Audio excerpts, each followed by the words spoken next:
7 génies militaires. Un seul vainqueur. Salut, aujourd'hui on a un dilemme. On va essayer ensemble de définir qui est le plus grand stratège militaire de tous les temps.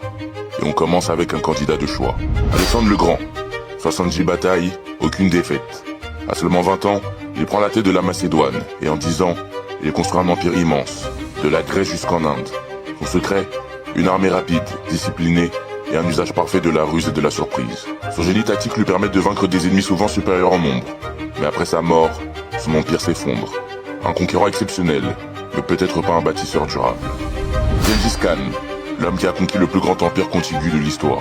Parti d'une simple tribu nomade, il soumet la Chine, la Perse et l'Asie centrale avec une stratégie redoutable. Vitesse, terreur, espionnage et adaptation. Ces armées mongoles sont des machines de guerre mobiles, capables de frapper n'importe où sans prévenir. Mais derrière son génie militaire, il y a une brutalité extrême.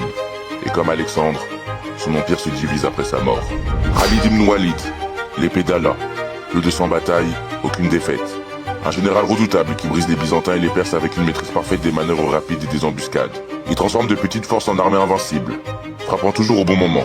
Il est si redouté que même après sa mort, ses ennemis disent « Nous avons enfin trouvé la paix ». Saladin, le stratège qui a repris Jérusalem aux croisés.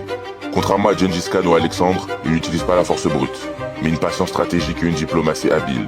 Il a réussi à unir le monde musulman et à repousser les envahisseurs, tout en étant respecté même par ses adversaires. Mais face à Richard Cœur de Lion, la bataille devient un duel d'égal à égal. Napoléon Bonaparte, l'art de la manœuvre. Il révolutionne la guerre moderne avec des attaques éclairs et des plans millimétrés. Ses victoires à Austerlitz, Jena ou Wagram sont des chefs-d'œuvre tactiques.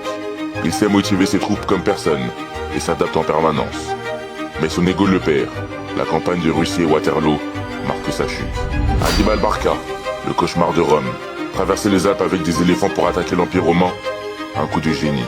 À Cannes, il détruit une armée 2 fois plus grande avec une tactique d'encerclement encore étudiée aujourd'hui.